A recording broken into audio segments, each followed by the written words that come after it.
Nah, man, I ain't trying to hear all that. Yo, punk lost my phone. I'm gonna need a fade. I'm gonna need a fade. I want my phone or my money. I need that fade today. What up, what up, what up? We are back. Who am I? Jersey Street Corner, and this is the Prison Talk Show, people. So let's get into it. Now, I gave y'all part one of when using your prison purse goes wrong outside in the car. So I thought it only right if I give you part two outside in the car. And I am taking my normal drive to Dunkin' Donuts, and they better get my coffee right today. So with that said, y'all, buckle up, get your popcorn, because y'all already know it's a movie. Let's go. Now, when we left off, Cakes had just returned from getting demolished by that officer in that strip search room. And he let his pimp Marty know, what happened. So he came back. He didn't go to lockup, but he came back without that cell phone, y'all. Now Marty is in a dilemma. Marty, he don't offer no insurance policies, not like this. This ain't Walmart. You take your chance. Punk boofed it, got caught. And you're lucky that he didn't go to lockup over your phone. Alright, that's better. Is that better, y'all? I had to block the sun. It was getting on my nerves. A little bit too much sun. Now, back to the story. Now, Cakes, honestly, Cakes didn't really do anything wrong. If anybody was wrong, it was, dude for not turning off the phone. Mikey never turned off that phone. He's the reason why I got caught. Now, of course, when something like this happens, you want to blame somebody. You want to tell somebody they owe you. But in all actuality, that's your $2,000 phone that got confiscated because you decided to hand it over to somebody. Why would you do that? I mean, if you're going to have a $2,000 phone, you also should have an officer that you're cool with that will hold that phone for you in these instances. Because that's what I did with my phone. I let a CO hold my phone when I knew that they was going to raid. Well, matter of fact, he told me that they was going to raid, and he hold the phone for me. Now, if you ain't got it like that, maybe you probably shouldn't have a phone if you can't protect it.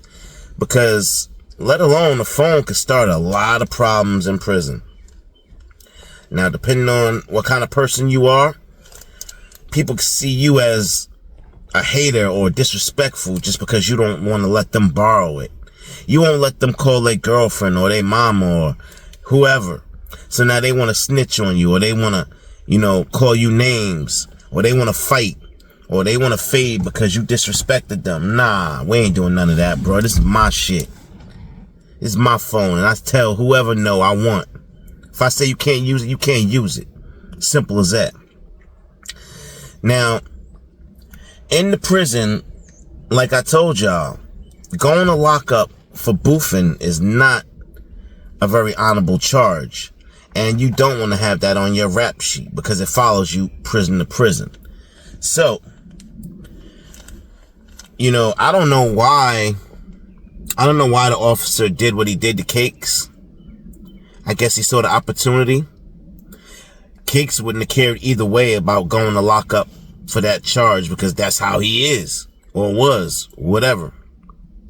But he didn't want to do that. He knew full and well he could take advantage of Cakes, and that Cakes would probably come past his cross his path again, doing the same thing.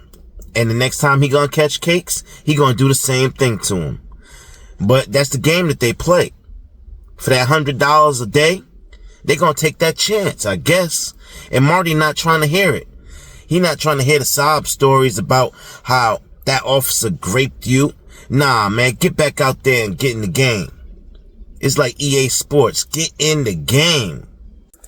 Now, word of the whole incident's floating all over the prison by now. Everybody know what happened. Everybody know about that dirty officer. Everybody know to look out for him. But more importantly, Marty feels some type of way. Because little Mikey is going around the prison telling everybody Marty owe him. Marty owe him a cell phone.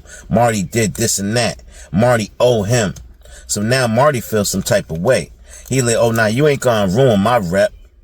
And he gotta show face. He gotta make sure that his boys still respect him. And they know that he gonna protect them. So he erased, I want to fade. Nah, we got to fight. I want my fade. You almost got my boy locked up. That'd been money right out of my pocket. And you run around here talking about I owe you. Only thing I owe you is a fade. So they set it up. And once the fade is initiated, there's no backing down. If you back down from the fade, well, you're going to be looked at as a punk yourself. And you're going to be getting robbed and beat up and everything else that comes with it in prison. So remember that, YNs. If somebody invites you to a friendly fade, there's no backing down. Just throw them hands up. Knuckle up. You came to prison, so you got to get your prison justice one way or another. Whether it be getting your ass whipped in a fade or you whipping somebody else's ass. You live to fight another day. But when you don't accept those fades, that's total disrespect. That's when you might not live to fight another day. That's when the invitation of the fade goes away and the blade comes out. And then there's every man for himself. When I see you, it's on sight. I'm going to do something to you. Since you ain't want to get this fade in. Now, normally, guys get a fade in, and that'll be that.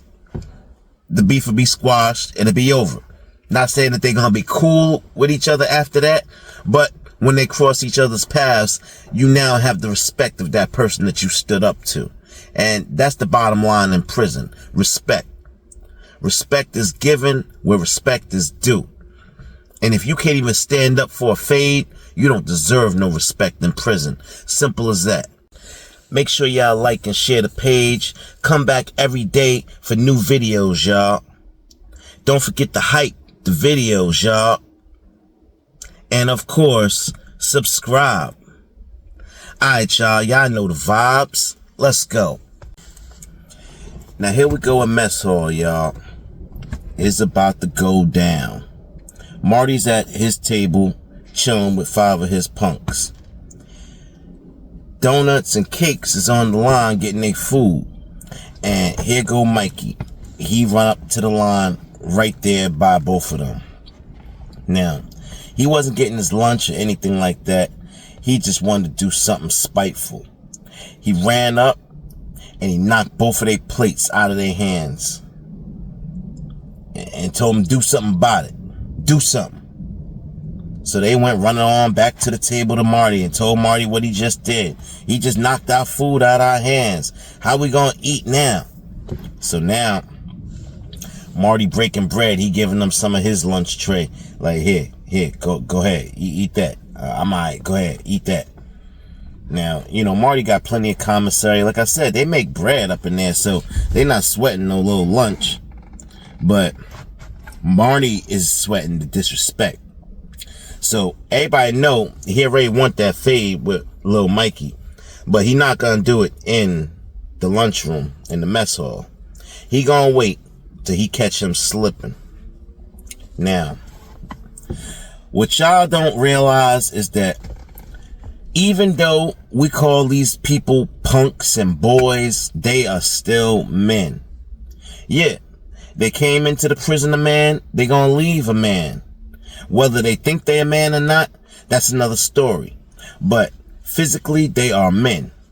So, what you think happens when a whole bunch of boys get pissed off and grab their balls and decide to fight back? They not taking it no more. Well, Cakes and Donuts wasn't having it. They wasn't feeling getting their lunch tray smacked out of their hand. So now, not only does Mikey have a problem with Marty, he got a problem with the punks too. And y'all know what they say. them punks is just like females, y'all. They will get together and do something bad to you.